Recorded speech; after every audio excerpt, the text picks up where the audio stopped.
What up, peeps? It's the SEC Connect, man. We only got 3 out of the 5 today, man. Ty has some work done in this house today. Jay, he got stuff with the kids, but you got me, you got Chris with a K, and you got my boy Steven, man. Like, comment, subscribe to the SEC Connect channel and also all the other channels that we all support. Nino's Corner, Sports Podcast, Fanatic Perspective, the Horns Down podcast down there. Always horns up though. And Ty's, his ATS Sports and also Jay's Unfair Sports as well, folks. So, folks, we got a busy hour packed, schedule here today, man. We are going to talk about a lot in the SEC. Texas and Michigan happened. That was a very interesting game. We're going to talk about Alabama and OU. Should they be worried with the performances that they put on? And also, who are the fraudulent teams here in the SEC here, just over these first couple weeks and going into week 3? But fellas, man, what's going on? Nino, what's up, man? What's Hey, up, man, Chris? feeling Not good. much, man. Not much. Just ready to talk some ball. Let's talk some ball Hey, then, I may man. I may have to drop off and come right back. Like things kind of seem choppy. So let me yeah. Okay.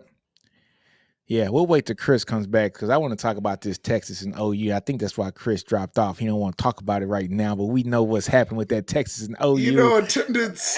It's funny how attendance is a little light this week. After after a couple everybody of was bad here, performances. I know life happens. I know life happens. I know things. Hey, Here Chris. he is. Chris back. Chris back. Hey, Chris, we're gonna start off, man, with this Texas Michigan game, man.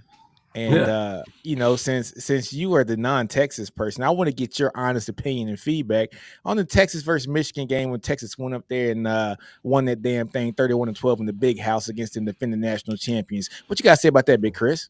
What a K. Well, I mean, first off, I would just say this: Michigan is definitely not the team that we all were hoping that they would be. This was not the matchup that we were hoping that it would be. But I mean, in all honesty, good stuff, man. Good shit. Like, I mean, Texas went up there and they did what good teams should do, which is beat bad teams. And they went up there and they handled business and they looked pretty good, damn good doing it. I'll give you guys that.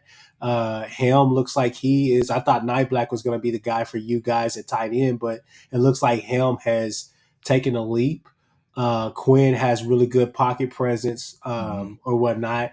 It was kind of one of those games where you were just sitting there looking at Michigan like, hey, offensively, y'all got to do something simply because defense can only hold up for so long and try to keep this, from being what it was, right? So, I mean, honestly, can't really knock the performance. You guys went up there and did what you need to do. I'll be mature about it today and just give you guys hey, good job, man. Y'all want to do what you needed to do. Steven, how about you, man? I respect everything I heard from Brother Chris, and I agree with a lot of his analysis there. Right? I mean, this is, we're the SEC Connect, so we're talking about things from the SEC perspective. I can't speak on what Michigan is or isn't. I know what we went up there and did from an execution standpoint. I know how difficult it is to play on a road in that environment in a building which they had won 23 straight home games, 34 straight regular season games, and a Michigan defense that has several guys who will be Sunday players. Mason Graham, who's an All American, Will Mm-hmm. Johnson, who's an All American first round pick type player, Savion, or Stewart or Josiah Stewart and all those guys. I mean, there's still a lot of really good football players over there. I think they still will have a pretty solid season in the Big Ten, but Texas from where Sark is building this program and taking us in the SEC, things are going according to plan. Last year 12-2, finishing with the Big 12 championship, mission accomplished, getting out of the conference in that regard. The recruiting aspect, I touched on this just now. We just had a stream on Bleacher Report an hour ago. Look at all of the guys that contributed in Saturday's game. Some of the big time players, right? Colin Simmons had the highest grade of a Texas player that played, according to Pro Football Focus. Anthony Hill, just those two alone. I tweeted this earlier this week about envisioning a defense in which Anthony Hill and Colin Simmons are out here pursuing opposing quarterbacks. Well, that dream is now a reality, Nino. Mhm. Um, the Ryan Wingos of the world, right? The Jared Gibsons of the world, young guys that are already contributing. Malik Muhammad, Derek Williams. These are all guys that were making plays or were a huge part of the game plan. Trey Wisner, from those 2023, 2024 classes, a lot of them DFW South Dallas kids um, that are freaking winners. And this is where you guys have really dominated that Dallas Fort Worth area for the last 20 something years. It is talent rich here, and you guys are still getting players. Don't get it twisted, but we've had to. This is where we've starting to make our strides.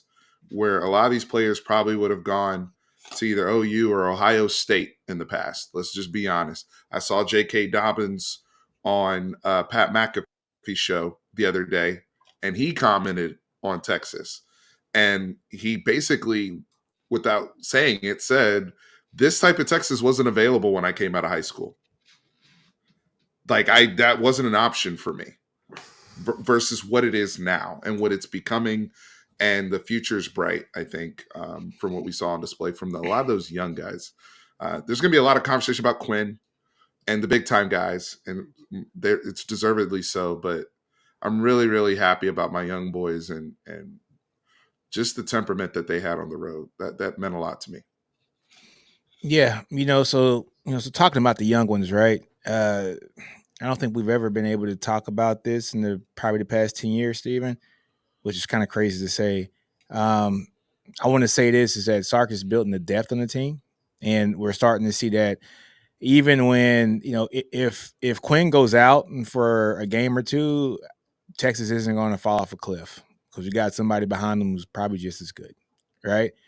You got guys like Bond and Golden and more. If those guys had to miss a couple games, we saw what Ryan Wingo was able to do in a big time, game here against Michigan. You already know what Silas Bolden can do to as well. He did it, just last year.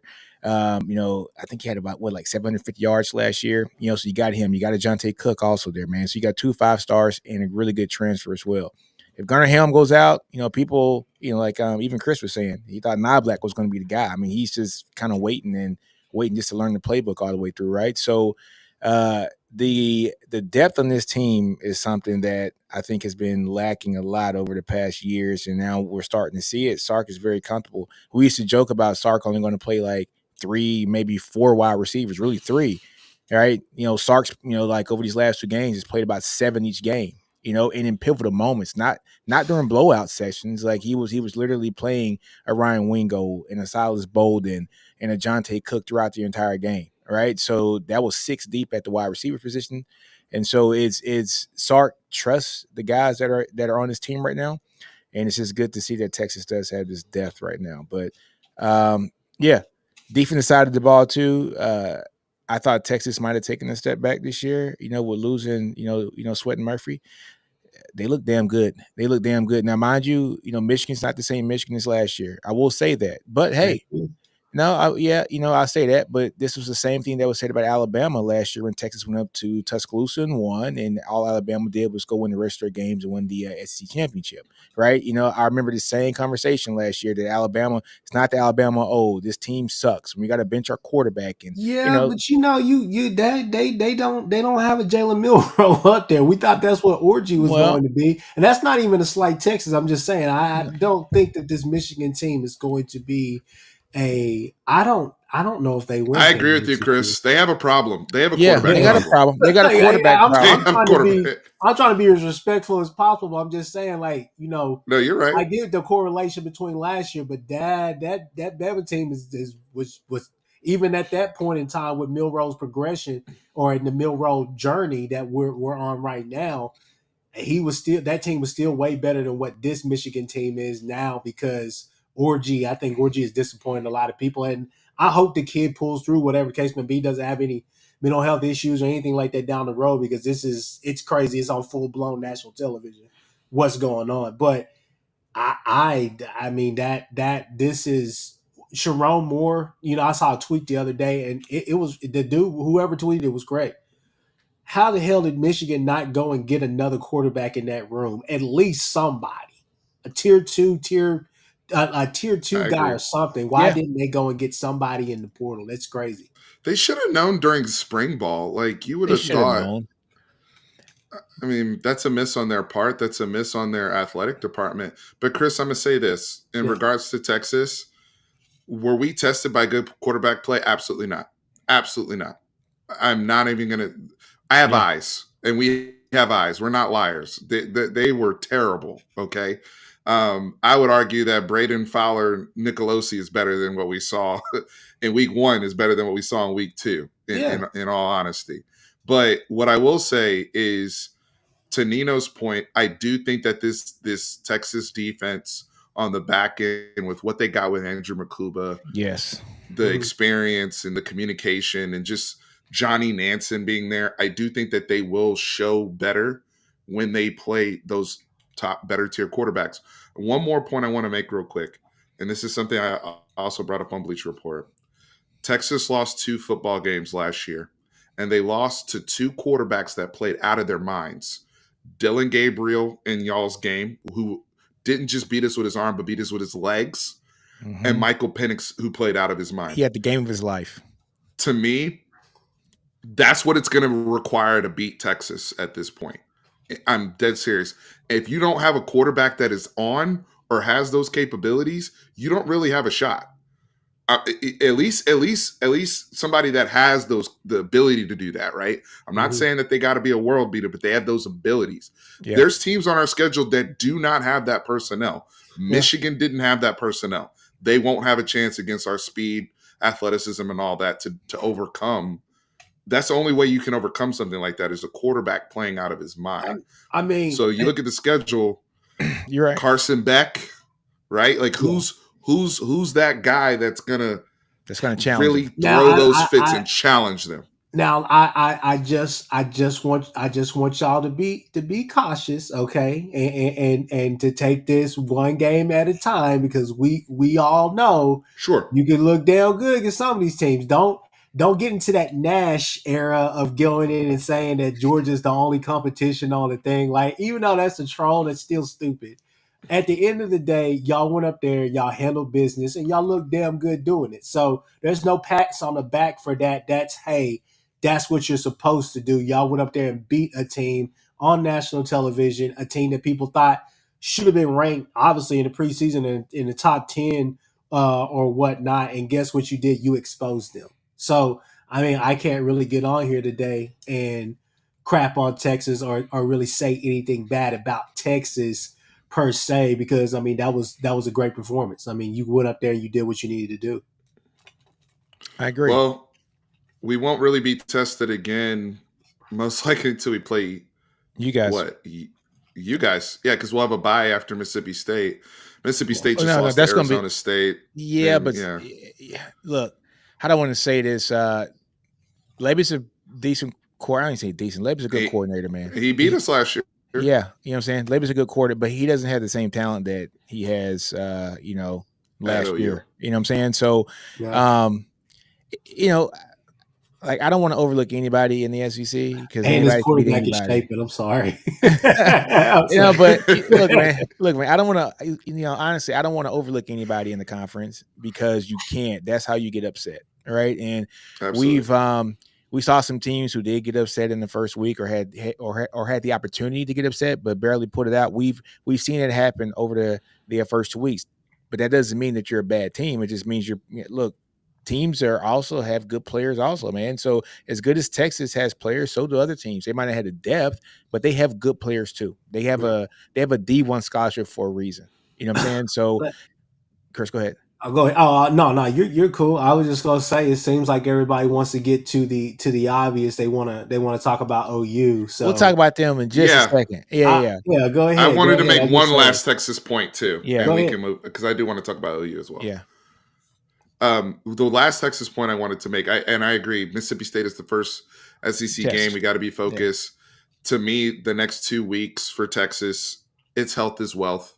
against Hmm. UTSA and ULM. Health is wealth, And and get your getting young youngins, guys reps. get your youngins some reps. Those are the two things you're looking to accomplish, right? But from a standpoint of the only other mental thing I'm saying, from a standpoint of why I think Texas should be able to get by and not getting upset or anything like that, is they have, because they're coming off of a year where they were already in the playoffs, Hmm. they are at least accustomed to being successful week over week. Like that Kool-Aid could have seeped in many times last season. So because that culture is being, this isn't like our first year where we're good now. This is now the second year. You know, the last 2 years under Sark, they're 14-2 now over the last 16 games, right? So that in an NFL season, you're probably a number one seed, right, at 14-2. So the focus wise, I do think Texas will be okay, but the next big test is OU off of the bye week, in my opinion, assuming that they handle their business Which is a the perfect rest of the month. segue Yeah, into exactly. Yeah, let's You talk about guys. OU. this right here. Now, Stephen, Nick, please, okay? I'm not trying to get into any arguments with you guys. It seems like we started this off on a good note. I We didn't think even ask the question yet. I know. It took Stephen a couple of minutes, a couple of seconds to really get into what he was saying. 'Cause I think he was shocked that I gave a compliment to Texas. So I would just say, Stephen, I'm growing as a person. Look at you, But grown ass man. I just want to say this right here to your fans or to the Texas people in here. Texas fans, please. Dave Bumgarner, right? And all these other people. I will say this right here. We were in this exact same position last year, and y'all was sipping that Kool-Aid and Alpha Alabama and off of this right here. And then you came to the Red River and you got hit in the mouth. So You're right. let's pump the brakes before we go on and say, oh, yeah, this Texas team is going to do this and do that, whatever the case may be. Y'all want a Big 12 championship, I'll give you that. But when it came down to it, playing us imano, I think we got bragging rights. So I'm going to give y'all one more chance to shut the hell up, because I'm not going to talk stuff to somebody who beat me. But if you want to do that, you go ahead. Well, Anyways, about OU, so we can just get to this. So, guys, what it really boils down, in my opinion, I probably differ from Jay on this. Piss poor execution. Over the two ball games that we've called, you could call it vanilla, you could say whatever you want to say because it's right here, right? I think that Luttrell has called a good game over these last two games. It's just bad execution by Jackson Normal. What he's seeing is not what everybody else is seeing. He has guys that are open where he can take the underneath. He can work the field to open the field up. Running game, we've just basically been running a lot of the same plays with different variations off of it as far as just inside run. It hasn't necessarily been there. I don't want to necessarily rely on the excuse of availability for some of our guys, but I mean, you've seen some of the injuries. It kind of reminds me of that year where you guys took LSU to the brink of death, but you remember Herman having those what quote unquote death camps, basically, to Yeah, where we a lost lot of half our players were team injured. by Yeah. midseason. yeah.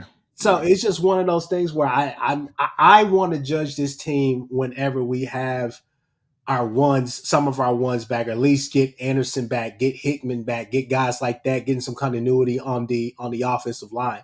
We had offensive line was an issue the first game, second game it wasn't. Pass pro, a lot of different things. They graded decently and they played good enough, especially against Houston, where you could have blew that team out.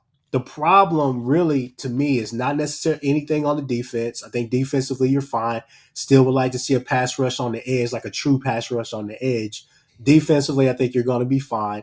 I think you're as advertised on defense. Offensively, even if you're playing your ones, twos, threes, fours, whatever the case may be, you should go out there and be a good team and beat bad teams, which Temple and not Tulane, but Temple and Houston are. Houston. But I mean, in my opinion, I y'all know I sing his praises, Jackson Normal, but in my opinion, my earnest opinion, I think it does fall on him because I when I go back and watch the film and I go back and watch the games as well all the way through, I'm saying, hey, this guy's open, that guy's open. Luttrell is calling a good game. Guys are open. You're not seeing it. You're not working the field. you're locking on, you're staring, your pocket presence isn't good, you're stepping up in the pocket, but you're stepping towards defenders. You're not. It's just a bunch of. I think technically he's not technically sound right now, and I'll just throw out what Jay has been saying on his platforms. Jay has been saying, hey, he's not throwing guys open. He's waiting until they get open, and you know that that's a no no, especially Yeah. at this level in P5 ball, especially in the SEC. You can't do that. The elite quarterbacks throw their guys open. They can improvise. They can keep the play alive. They can do different things like that. And I'm just going to be real. Jackson Darnold has not done that yet. Do I think things can get better? Yes, I do. I think it can't get any worse than what it's been because we've looked just about as bad as an Iowa offense, but hell, Iowa is scoring points right now. So I think you correct things against Tulane. I like this Tulane that's coming in here. I'm sure that everybody is saying they're confident and they can beat us, but at the end of the day, I think that our defense, we're playing at home. Our defense is damn good, and I think Jackson Arnold is going to clean some things up. So I'm eager to see what we see at on 2:30 this Saturday. But I think some fans gotta relax and get this team a chance to get healthy and play ball. But right now it's doom and gloom around here, as you guys already know. So that's just kind of my spiel. I'll let you guys go and I'll respond. Hey, Chris, this is a good question here, from Nick V. He says, serious question. What are y'all's thoughts on Murray as a running back coach? The running back room is bipolar. I feel like right now, I'm not sure what they're doing with Sawchuk. I think they're kind of they. This is the thing that kind of bugs me about all of this, and this is a good question. I'll give him that, Nick V. I'll give him that. To answer your question directly, I think DeMarco can do a better job with the rotation because we have a really talented running back room. But Mhm. also, I think that Nick and other, especially OU fans, need to understand if you've been reading the tea leaves, you've been reading the notes and all the rest of that stuff from all the insiders, not just the ones on YouTube, but the one that's also in there and got an ear to the streets as well for a word. This has been the plan all along for these first two games. This has been the plan all along, all the way leading up to Tennessee, for guys to be held out, for guys to take this or take that. This has kind of been the plan. Nobody is stuck with that plan. We want to see dominance and all the rest of that stuff, and I get that, but they've told you what they were going to be doing this entire time. What DeMarco's kind of love-hate relationship for me, because at times he hasn't recruited the greatest, at times he has, at times he's had guys that went out there like Eric Gray who had amazing years, Kennedy Brooks, those guys, all the way leading up till now, and he has all this talent. To me, I think you got to see Tatum more, but that's just my spiel. Yeah, so my thing about that too, Chris, is I go back and look at Houston played, who's it, Las Vegas? What was it, 2 weeks ago? Yeah, UNLV, UNLV. Brennan Yeah, Marion. yeah, man. Brendan Marion with the go-go offense, and they ran for almost 200 yards rushing. At a clip of 4.5 yards per carry on them. They actually won the game 27-7. And OU definitely has more talent, and I know it's scheme based too. Because the go-go offense is crazy. I mean, it's a very difficult offense to defend. But you would think with beating Bo at the coach, right? You know what I'm saying, coaching just a straight O line, right? You would think that O line would be strong enough for that team not just to have 75 yards rushing, for OU. That's unheard of for me, right? Like I'm a Texas fan, that I'm a grad, and I've OU's our rival, and so of course we keep up with OU too as well. But OU's always brought in a very physical offensive line that has been able to run the ball, and especially against lesser talent, and it just didn't seem like that was the case against Houston. Steven? Yeah. So I want to ask the Jackson Arnold thing, right? Like typically with a young guy, you'll have they lean on the run game, kind of lean on the defense, and let them acquiesce into things. And it just seems as though it was kind of hand the keys off and go. And he's there's a lot of this pressure because of the quarterback play that OU has had the last 15, 20 years, that he's just going to keep it running, right? Like Caleb, like Spencer Rattler the first year, like all these other guys that were really good early at OU. And not to say that he's statistically bad. His touchdown interception ratio is okay, but like you said, they're not finishing drives. They're not executing. I also want to make it clear too, like your point about vanilla offense is all that means, folks, is your base offense, right? You still want, if we're vanilla, you still want them to execute the base stuff. The base stuff is what we do every day, right? Like that's the core of our offense. I would like that to know that you have a greater understanding of where to go with the football, regardless of personnel that's in the game. Yeah, So that's concerning. But Chris, you mentioned it, the injuries in the wide receiver room is a problem for you guys. It I is. mean, big problem. that's a lot of guys.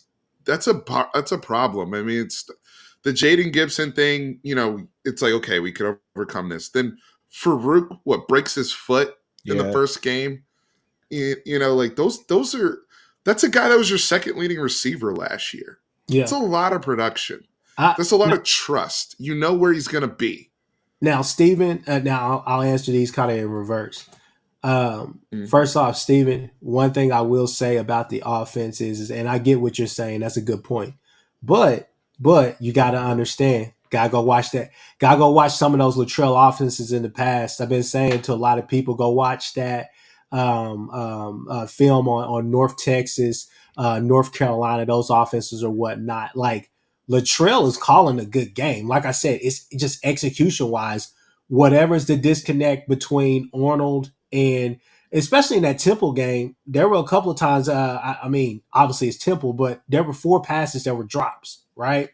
Second game, just some disconnect. Is just like what's going on. I do think Jackson Nolan's going to be better. I think he will get better, but it's one of those things where it's kind of like a thin line between love and hate, right? Like you gotta understand that on one end, you gotta understand that the guy is what a true, basically a true sophomore, if you want to call him that, or just a Yeah. sophomore who's making his third start. But on the other end, you want to say, hey, you guys, regardless if you have twos or threes or whatever out there, you should still be dominant. Same thing that goes to your question, Nick, about the running game.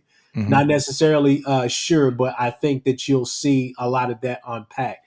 I don't know why it doesn't seem like we really run this base offense or whatever the case may be, but I think that Tulane competing the way they did and then the way that you're playing now, pissed off OU team is the best team that I want to, is the only team that I want to see. And I think that coupling those two things up with the fact that, hey, you know that you're going to have to play a really good game to beat this team, which you should. And you know that you're going to, what's happened these past 2 weeks and what all the talk is. I think that you see, you come out there and really start fast, start early, and get off to the races with this game and get this knocked out. So the focus can be on that night game against Tennessee.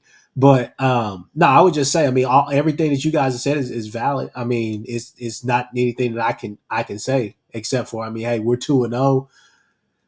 Maybe not the way that we want to be, but we're 2-0, still in the hunt for everything that we want to be in the hunt for. But things have to be better. And you're Mm. hoping that when Nick Anderson comes back, and you can get some of those younger guys that we recruited, the Kearneys, the Carry-Ons, guys like that. You're hoping that some of these young guys, Jaquez Petaway, will step up and can be those true number threes to where when what it's looking like right now is that you got 3 slot guys out there playing your outside positions, and you have Burks where you want him in the slot. But I mean, I think we all are fond of Brendan Thompson in some way, some more than others. I like Brendan Thompson as a wide receiver, but he's my stretch guy. He's my change of the pace wide receiver. When he comes out there, you know that you're about to go to a freaking triathlon because it's about to get real. You know what I'm saying? Like you're gonna have to run. But I don't necessarily like him being my number 2 right now, but it is what it is, and it's been good enough to at least help Jackson during this period. That's cool. Deion Burks had 9 catches for 53. He's 53 yards, 6 yards per catch. 15 catches on the season, 89 yards. So they got to get stuff Vertical. developing downfield and Yeah, vertical. and And that's what I that think with offense wants to do. They want to get vertical. They want to be aggressive down the field, but I mean, Jackson and some of these younger wide receivers. I mean, older but kind of young, if you want to call it that. Hester was the talk of camp pretty much, and another 6'3", 6'4" wide receiver that just has not gotten it done on the field. And against Houston, didn't even really see the field. So it kind of leaves something to the imagination of just what would this look like if you actually had your guys. You get what I'm saying? Yeah. But another key to it as well is Andrell Anthony. You know, he's back. He is actually back, but they've been holding him out, basically waiting for the Tennessee game as well before they show out with him. Which I think that once he comes back, once Nick Anderson gets back, or once they're all on the field, I think you'll be fine. And if Jake Taylor is back at right tackle, I think you may see Eddie Pierre Lewis at some point. I think you're definitely going to see a shuffle. Remember on this offensive line, guys, everybody out there, I'm not the biggest fan of this philosophy, but Beatonbow loves to say it's not the best five, the most talented five. It's the best five that play together on the line. So when Hickman comes back, Jake Taylor comes back, I think that you see things get better for this offense. I think it's only up from here. But like Frightening Truth says, shout out to Frightening Truth. He's been showing up on the channel, but Frightening Truth says something that to me that struck a nerve or struck a chord. OU will win, but I think the secondary does get tested. They actually have to work this week because we haven't seen a lot from the secondary except for either picks or people coming downhill and blasting people. So that's a good point. It's going to be a good Let me game. ask you this. Go ahead. I have one last question for Chris, and this is the same question I would ask Ty if he was here about his team. Level of concern heading into SEC play because you guys open with Tennessee. Is that I would say the level of concern is about a 5 or a 6 right now. I think it for me is still moderate. I'm the ultimate optimist about this team. I think that when you get your guys back, as far as some of the starters, I think that things will be better. And as we're going to continue to talk about, which I know Nick is trying to get to right now, but when we get to it, I think, like I've said all along, and this was before the season, before people started getting injured, but I'll say this right here. With this OU schedule, I take it 3 games at a time because the schedule on paper is hard as hell, but some of these teams soft as doo doo. So I'm just letting you know. Yeah. It's going to be interesting, man. My only thing about the OU team, and I've said this plenty of times on previous podcasts, is Jackson Arnold ready? Right. And I, Chris is, he's heard me say this plenty of times. I like Jackson Arnold. I loved him in high school. I just think Jackson Arnold was one of those guys that was going to need a couple years of seasoning before he gets into the game. And so I think Jackson Arnold next year would have been, first time starting, like real starting after sitting down for 2 years and kind of just absorbing the system. I think he'd be lights out. I just hate to see if a kid gets forced in too early. And we see with other SEC teams like Nico and what Nico's doing as a true sophomore and how he's coming out, he's coming out blazing. And it just shows that some guys are more ready for college ball, immediately, and some aren't. Yeah, but let him actually have his ones too, Nico. I think then you got to realize that if Tennessee was in this position, you probably be saying the same thing about them too, because But then the only thing that screams of is the lack of competitive depth.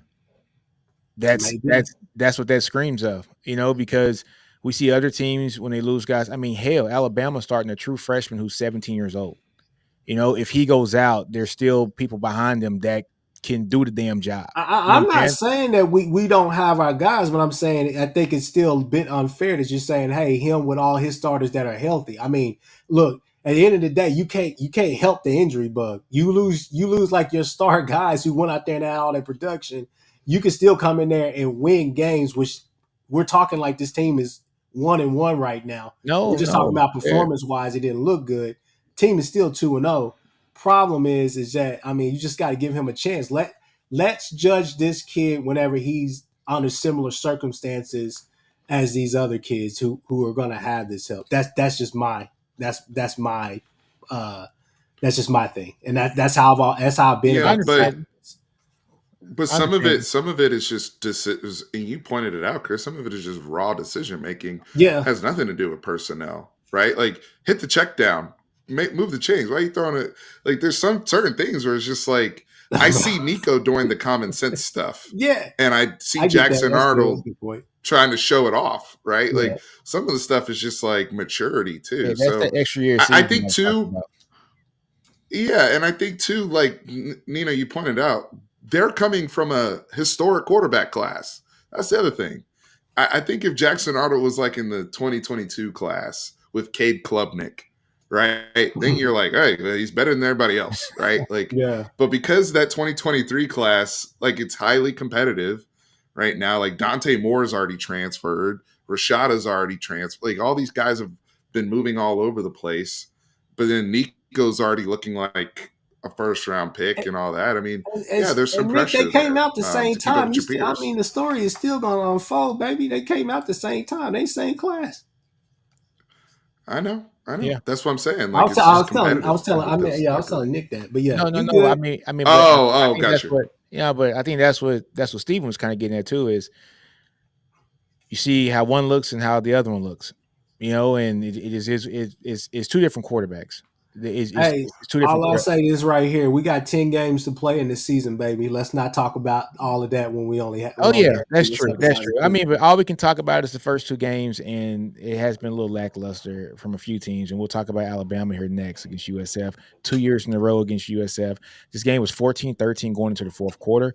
I know they had some penalties that didn't go in Bama's way. However, it is South Florida that went 6-6 last year, and it's a team that's probably on the same path this year to go 6-6, maybe a little bit better this year, maybe 7-5. Alabama has too much talent on that team to even have this game be close. My wife was watching this game. She's from Alabama, and she had to stop watching it because she was like, "What the hell is going on?" Right? And so, you guys know how I feel about Milroe. I think Milroe, if everything clicks in this offense, I think he's the Heisman Trophy winner this year because I just think he's that kind of special of a talent. But Milroe's not making my picks look good this year so far after game two. But fellas, tell me what you think about this Bama game against South Florida. And is this something that should be concerning for Alabama, or is just them going through the motions like last year? I think it's a little concerning when you just 2 years in a row you've messed around with South Florida, but now you had Milroe and you're at home, right? And Nick Saban's name, they had the whole Nick Saban thing that night, and y'all struggling, right? And not just struggling, but like goofy stuff, Yeah, fumbles, turnover, like yeah, everything that could go, fumbled snaps, like just all sorts of craziness happening in the game. I want to say this though, Todd Orlando, congrats, you coached your ass off that game. You were throwing 2 years in a row. You've confused Bama quarterbacks and had them looking all sorts of way. I want to hear from my boy Jance in the chat too, and yeah. get Jance's 2 cents on this because I know he has some concerns. But I want to address two things. Milroe, number one, I think he's going to be fine in the long run. He seems like a guy that just gets better as the season goes on. Mm-hmm. But one of the concerns I personally had with him moving with Kalen DeBoer is, this the natural progression of passing mechanics and being refined with his pocket awareness. The same thing that we've talked about where Quinn has just grown leaps and bounds Mm-hmm. with how he handles the pocket. Milroe is still, just he runs himself into sacks or contact or won't necessarily make the proper read, quickly and just keep things moving. And he's not as dangerous as he should be with that type of athleticism. I think he'll get there. They have the weapons. I think they have better weapons. Ryan Williams and all those guys that went off at the end of the game. But the last thing I'll say is this, and Chris, USF, the game is what, 21-13, 6 minutes left in the game. Yeah. And you kick a field goal at the 5-yard line on 4th and goal. There's 6 minutes left. You kick a field goal. Yeah, you got to go big. I was like, oh my God. You got to go for broke. You got to go for broke. If you don't get it, they're at the 5. They're backed up anyway. If you don't get it, you need a touchdown. You kick these people are not able to do math. You still need a touchdown. And then, I didn't get it. that I didn't makes That's get you where it. they wonder lost me, because bro. yeah, that makes you wonder because I mean Alabama was having problems handling the ball all night. They had ball security issues. I I'll say this right here. Um, I think Milroe is more talented than Penix last year. I still do. I think he's more talented. I think he can make all the throws and do all the rest of that stuff. I think the offense, to me, what I was excited about coming into the season is that they were going to simplify the offense. So for Milroe, I think there's been some miscues, but there have been some moments where you're like, man, like they look elite. They can run the ball. They can do different things like that. But some of the fumbles and some of the turnovers they had that night were just really uncharacteristic. It was hard really flipping back between that game and OU. I was like, they're playing the same exact game and they're playing with fire. One team just kind of woke up. One sleeping giant woke up late in the fourth quarter and said, "All right, cool. We call a game on this by two tutties, right?" Mhm. But um, defensively, they still looked apart to some degree. I don't think the level of intensity is still there that they had obviously under Saban, but I think the talent is still there and it shows up. They travel and it shows. But to me, it seems like regardless of the coach, just that play style when they play against a team like USF or Tennessee, right? It just seems like that scheme gives them problems. Like no matter how good their personnel is, it just seems like that gives them problems. So that's something that we gotta definitely be on the lookout for. But I mean, I think Bama will be okay. Second game of the season, I think that it definitely was uncharacteristic. I think I wouldn't necessarily put USF on the schedule. Um, but but I'm just gonna say this right here. Y'all want to talk about Tulane and his comments and all the rest of this stuff. Wisconsin is going to be a good ass. That should be a good ass game early. If they don't go down there and put them away early, that's going to be a good ass game because I just think I'm not. Don't trust me. I'm not the biggest Tyler Van Dyke fan. I still don't know how he didn't work out I don't with trust him Miami. either. I He's don't gonna either. turn that rock That over. that's the only thing that scares me because I don't know, but I think Luke Fickle's going to call a really good game. But at in Madison, in early morning, it's going to be My, interesting. it's But gonna be I think they'll interesting. get it done. Yeah, I think Bama's going to win this kind of game, and I say this because it's going to be more of a mano a mano game, and I think Bama just like they'll have the athletes just to beat them. So just like Jen said, man, South Florida blitzed every play like crazy, right? They just threw people, spied Miro, and just said Miro's not going to beat me. He's not going to beat me 1-on-1. He's not going to scramble all over the place and beat me. But I think this game, like it's a game of matchups, right? So I just got a feeling that it's probably going to line up to where, Bama's going to line up against, them, and it's gonna. I won't say it won't be an easier game, but it'll be a game that is going to match up better for Bama against Wisconsin. I got Bama winning that game, so should be interesting. Should be interesting. So what's up with Stevens? He's That boy popping in over and there out. on that Texas Public Library. I heard it. Yeah, Steven, come back in here. Texas fans, while y'all worried about OU, let me ask y'all this question, David Bum Burner, whatever Don't your be talking last about name Brown is. Burner like that. I heard that y'all ain't got water. Y'all running out of water in that state. Don't come to Oklahoma looking for water, baby. We ain't gonna give y'all none. We gonna be on that side of the Red River and laugh at y'all and did pick up some water and go home. Don't come Hey, on this side, baby. boy, man. Hey, look, man, you crazy. But look, man, Bama is I think Bama's gonna get better throughout the season. They always do. You know what I'm saying? And so just like any other season, they had a bad season last year. Maybe this was a game of jitters. They had Saban back in the stadium, maybe trying to impress the old man while he's there. That was the guy Hell that brought him no. there. Ain't no telling, man. It just is what it is. There's something with you. Hey, USF has something on Alabama. We've seen it 2 years in a row. They got some juju on them. I'm like, Chris, don't schedule them no more than the next 15 years. Don't do it. But talking about Bama, I want to get to the next section.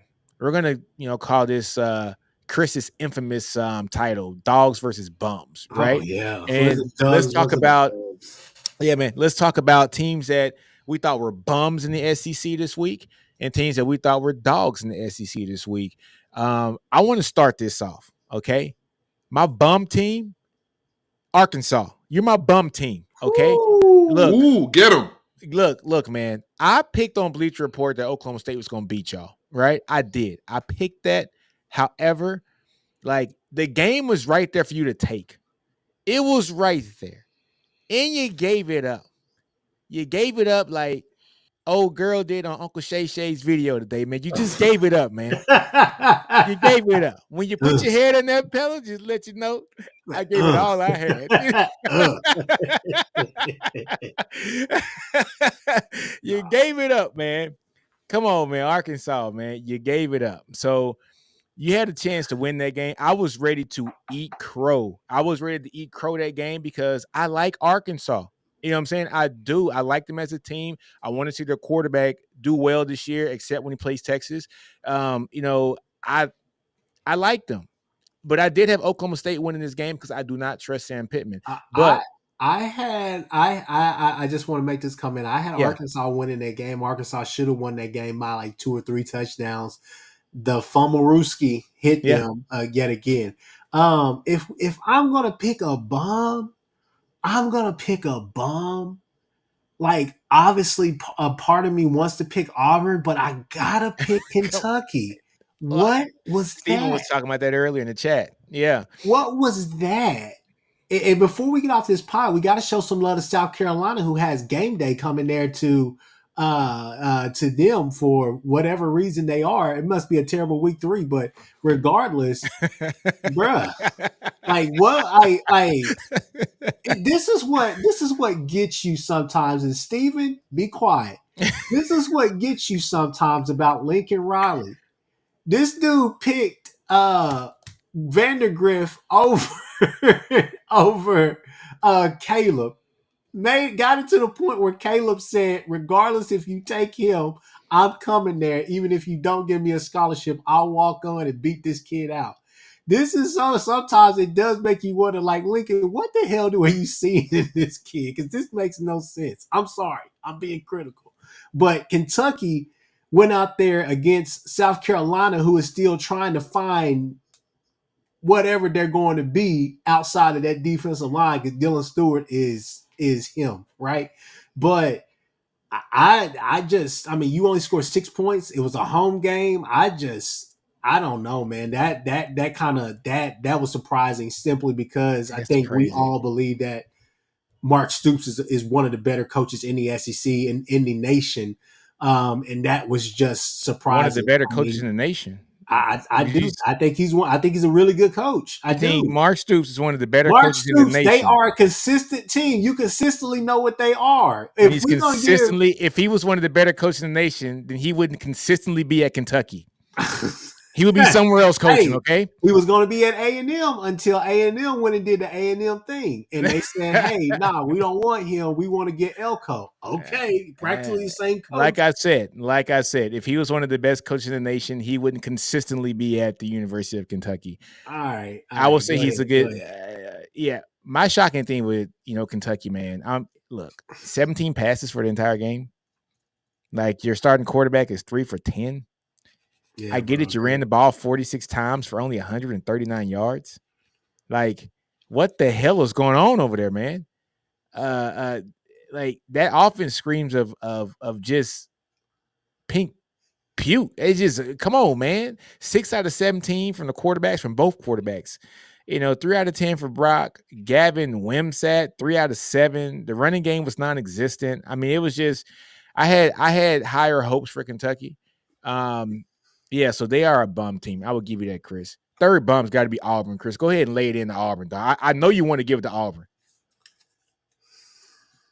Steven, when you come back on here, because I know you're trying to get back in here, you're probably listening. Steven, say it with me, okay? Everybody say it with me. Peyton Thorne, B-U-M, bum, okay? Doesn't deserve to be on the film. What are we doing? Robbie Astrid, where are you at? Oh, you're not on the team because y'all chose Peyton Thorne. Get the kid out of there. He can't do it. 4 picks, Cal man. came out there with a guy who transferred from the FCS and made him look like Thurman Thomas out there.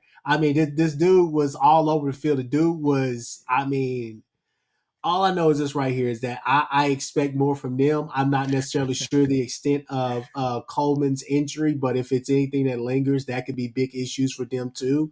Defensively, you see the want to, you see the effort from a bunch of guys out there, but you just don't see the execution from the others, right? And it's Yeah. going to take 11 guys to really to do their jobs to get things done. So that was a bad game. Now you have Freeze talking about running the ball more and being more what basic on offense or whatnot, which is not anything that he wants to do. And So still got walked. losing to Cal, which they lost to Cal last year, right? Yeah, they lost to Cal like Kind 14-7 of last year or something like reminds me that. of Texas back with Sam Ellinger losing to Maryland twice in a row. But I digress. Peyton So Thorne ain't going. Peyton Thorne ain't gonna be in nobody's NFL roster, man. We you didn't have like no that? talent in that You team. like You know that? that. You like You know we that? didn't have no talent in that team. You want to talk about no talent? I I don't want to just hear. say, I just say, I just say, I shouldn't say no talent. No. Hugh Freeze or Freaky Freeze, whatever Ty calls you, do better, be better, because I know that you're better. All right, that's really all I got to say about that. Yeah, man. Auburn bums. Look, man. This is the second year in a row against Cal. Come on, bro. Like Hugh Freeze, I literally talk you up for the past couple years, man. Like Chris will tell you, I'm like Auburn is one of those teams that I believe is going to be a good team in the near future because I believe in Hugh Freeze. Right, no matter what he's done in his past, I believe in him. Chris will tell you, I've been saying this for 2-3 years now. See, it's true. Yeah, you are not making the case for me to make you look good any better, right? So Auburn gets the bum award too. Now, And hold on. okay, go And ahead. you know what, Peyton Thorne, you make Steven look bad because Steven usually throws a good bone out there in the yard, but he said that you were going to be decent or at least good enough to win games for Auburn. Now look at him. He looks That was last surprised. year. I was never in on Peyton Thorne this year. That was last year coming from Michigan State. I just want to make that. I just want to make that clarification. I do not want to be associated to that man. Absolutely not. Absolutely That is not. nasty business right there. No, to Auburn. Auburn's a bum though. I mean, if Ty was on here, Ty has been the resident Hugh Freeze hater. Oh yeah. And sometimes I think he goes a little overboard with it. But was he justified? Yes, very. Very much justified. Ty was, because this is in year one. I told you guys, when you lose to New Mexico State by getting skunked, Dude, I was trying to give him the benefit of the doubt, Steven. bro. Cal, I bro, know, man. at Jordan Hare. 2 in a row, man. And then, Kristen had to That's bring up. gross. Chris said it reminded him of Texas when like Maryland got us 2 in a row. I don't want to hear about that, Chris, no more. Right? Bro, I was just Yeah, man. That brought back Nah, bad it's you worse. memories. take a shot. You Chris, gotta it's take a shot. worse. No. Chris, it's worse. I'm gonna tell you why. At least no, Maryland. Look, especially being from the area, like Maryland, at least has kids that are gonna go. They always have kids that go to the league. Like there's players on that team, bro. Cal, come on, it's not the same. It's not the same. That's egregious. At least Yeah. Maryland will have Ohio State and Penn State and them sweat until the fourth quarter until they respectfully lose by 14 or 17 points. Like but the they'll USF hang in Bama there. Yeah. But like Cal? Like what conference is Cal in? Are they in the ACC? bro? Oh, they're in the ACC now? They're in the ACC, bro. All right, I was all right. all wrong about that conference. I was thinking, okay, well, I'm not going to pick Florida State because DJU and Norvell is not a match made in heaven. No, I it's said not. Clemson. Auburn cost people money this weekend, That's Chris. what I'm A saying. lot of people. That's what I'm saying. I bet on them. I had Auburn covering like an idiot. It is what it is, man. But yeah, they are a bum. They're Screw a those bum. guys, man. I'm never betting on them again. Oh man. All right, man. So $5 holler, man. You know what I'm saying? From Michael Schwer. He goes, how pissed would the other SEC schools be if Texas comes in first year and runs the table? A&M will quit to another conference. I think A&M will try to go to the Big Ten immediately. Speaking of that, I'm not necessarily sure what other topics you had, but if we can we could talk about like 2 games of the week this week in Yeah, the SEC, which yeah. I honestly I think that LSU game and South Carolina game, go Cox. I think that should be that should be a I think that should be in there. What's the But over under on that game? Out of that is Hold true. curiosity, on. That's a Let good me question. which one? The SEC LSU game. Yeah. the LSU Let me SC see. game. The spread is LSU -7, 49.5. What's the over under? 49.5. Interesting. -7 LSU. LSU So, still Allegedly was the letting best Nichols. offensive line in the SEC against arguably the dude, best defensive player in the SEC through 2 weeks. LSU, think about this for a minute, man. I want you guys to think about this. Nickel State, yeah, they scored 21 points on LSU. Right now, I When get it. were those 21 points? Because some people 7 each say, quarter. 7 each yeah, quarter. like they were 7 for the scoring. first 3 quarters. it was 14-23 at halftime. Yeah, Okay, those weren't that's all I got empty to say. calorie points. It's 14-23 at halftime. Okay, so I think Chris might be onto something with this one.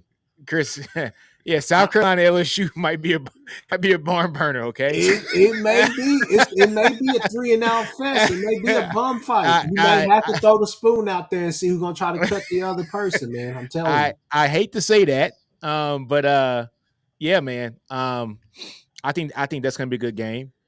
Chris, look, man. I think OU versus Tulane is going to be an interesting game. I do. I don't want to make I it think sound it'll bad. be interesting for maybe the first couple of series, but I think that one gets out of hand. I'm not gonna say No. 66-7 like somebody said, but I do No. think that we cover the spread. I mean, I thought y'all were going to beat the shit out of Houston. And I did too. That's why I think this game is going to go deep into the third quarter. I think OU pulls out in the fourth quarter. Pause. But I do think this goes deep into the third quarter. I think we go today, and I think we get the job done early, and then we cut it off. Just letting you know. I got it going deep into the third quarter. OU pulls away in the fourth. Go ahead. And I got OU. Let me see. Over unders 47.5. OU, the spread is 13.5 for OU. Ooh. I'm taking the spread. That's gonna be interesting. I don't know about that one. Honestly, all these games are pretty damn good. BC versus Missouri might be entertaining. BC might be entertaining. Ty wants to pick BC. He's been on the BC's going to upset You Mizzou. know, I don't know if they're gonna upset them, but I think the game's gonna be interesting. But the next game is gonna be a bum fest, and that's Texas A&M and Florida. These are That's two the game bums. that I'm going to tell you now. I don't think that's going to be a bum fest, right? No, it's two bums playing each other, so it is a bum fest, but it's going to be a good game. Lagway changes the game, man. I said this last week. Do you want Lagway to come in and play with that horrible opposite? These are teams that could screw up a true freshman's his whole mental way of thinking in football for his entire career if you put him in a situation like this and he's not ready and he's getting his ass beat every play. This could really damper down all expectations for him. And as well, this could beat on a kid's confidence, man. I'm just being honest. I get it, baby, but sometimes, hey, you gotta go play. That's what we paying you all this money for. We need him. He needs to be out there. He needs to get seasoned this time. I don't know about the seasoning on this one. NIL changed the whole game, baby. We talked about the 12-game playoff last week, changing the landscape. This Riley, it is at the Swamp. Make his money. This game is at the Swamp. No, I mean, okay, I get it, but look here. Thank you for the super chat, Matthew Miller. What's up, man? Matthew Miller says, I think OU turns it around. Jackson Arnold shaves the pedo stash. So I should have read that first in my head before. He about to get you demonetized, man. You got to get that out of here. Look here, man. Okay, Nino reads anything on the teleprompter. Exactly. Move left, center right. Texas A&M and Florida, man. That's gonna be a pretty damn good game, man. Because I like A&M's defense. I do. They just don't have an offense. The defense is legit. Lagway threw for what 500 yards last week against the Sanford. Methodist Sanford Sanford, College. yes. How much? Yeah, whatever. He threw for 456. He looked amazing. It's Sanford, man. I know. I know. But they feel. But sometimes a guy like that gives you juice.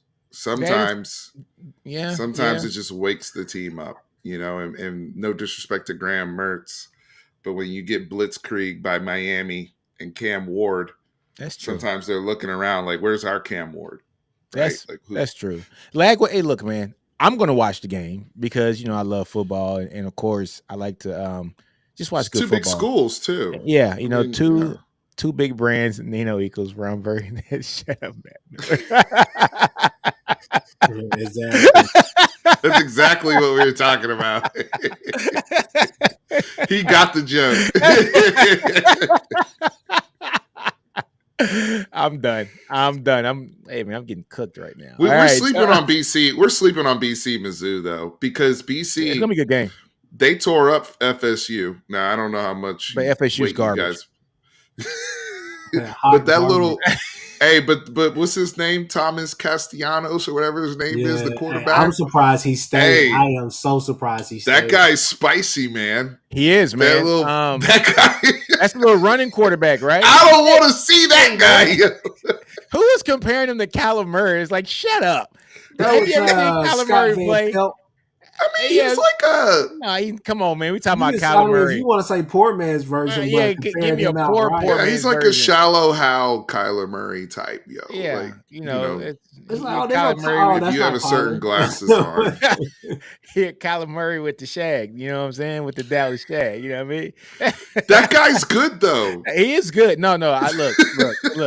I'm not hating on the kid. He can ball, man. I'm not, but Kyler Murray is a come on, man. I'm not an OU fan, but look. That's a Heisman Trophy winner, first pick of the draft, probably best. Yeah, you know what I'm saying? In 2 sports. Yeah, first round draft pick in 2 sports, and arguably the greatest Texas high school quarterback of all time. You know what I'm saying? So arguably, you know what I'm saying? Because they had this guy named VY. He's the best high school football player I've ever seen in my life.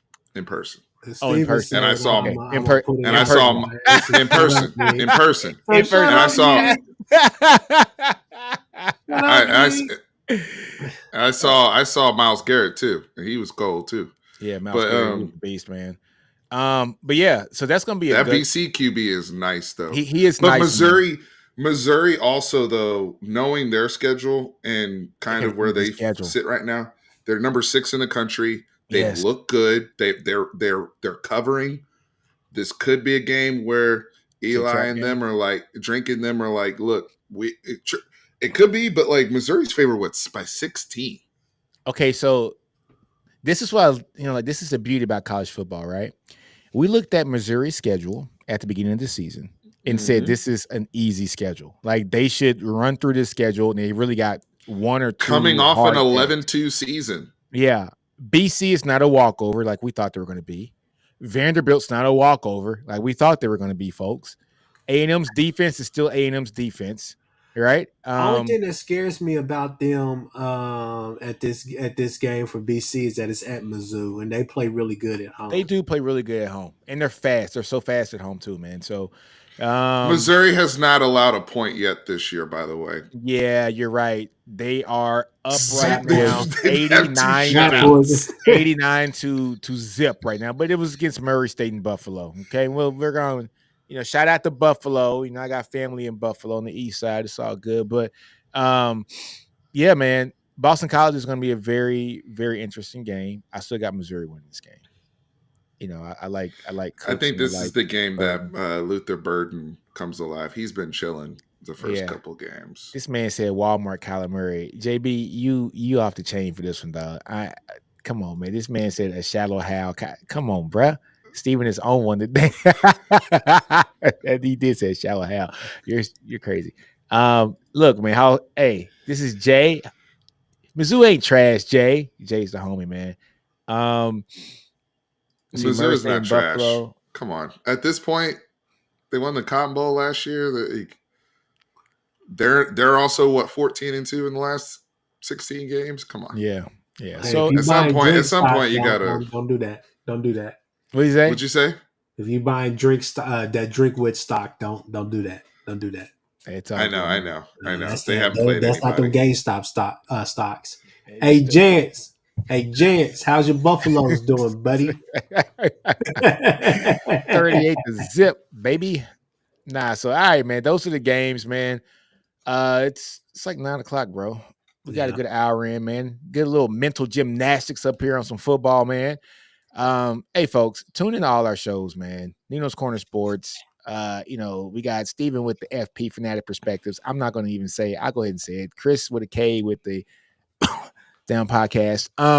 Ty with the Roundtable Sports and Jay from Unfair Sports, man. Tune in. Also tune in, folks. Fridays, Bleacher Report. We do the college football roundtable. Jay's doing Locked On Sooners. Ty's doing, what is he doing? Bama. What else? Steven, the Bama something. I forgot. The Yeah, Bama the Standard. Bama. Yeah, Bama Standard. Yeah, I mean, he's doing that. Look, you can catch us everywhere, man. And you Everybody's can doing a catch us bunch of over stuff. in the Nightcap live stream on Shannon Sharp's channel right now because that's where I'm headed. Because I need to hear what this brother has to say. So I'll see y'all over there. I'll see You're y'all absolutely right. It's 8 o'clock over here. Yeah, I'm about to head over to Nightcap. I said, Oh damn, my huh? Oh man, y'all Get are my popcorn stupid. ready. Y'all are stupid, man. Get your popcorn ready like the boy T.O. said. It's like- T.O. it's did like- say it's like, that the voice sound chill, familiar. chill, T.O. fight said the back, voice sound chill. familiar. Get your popcorn ready. Get your popcorn ready, man. They over here passing you. I'm gonna stop. Let me get up out of here. We out, man. Deuces.